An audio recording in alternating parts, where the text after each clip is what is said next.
কলকাতা পুরভোট নিয়ে সামনে এলো বড় আপডেট।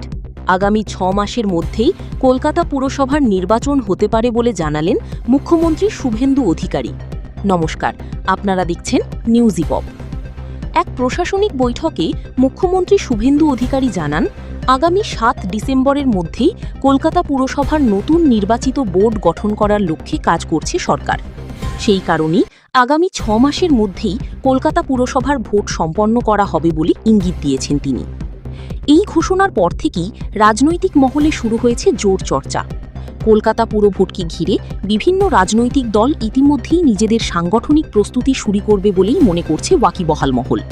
কারণ রাজ্যের রাজনৈতিক সমীকরণে কলকাতা পুরসভার নির্বাচন অত্যন্ত গুরুত্বপূর্ণ বলেই মনে করা হয়।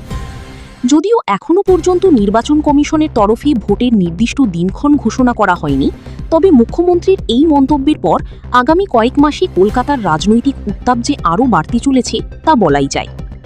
কলকাতা পুরভোট নিয়ে নতুন কোনো আপডেট বা বড় ঘোষণা সামনে এলেই সবার আগে সেই খবর আপনাদের কাছে পৌঁছে দেবে নিউজিপপ।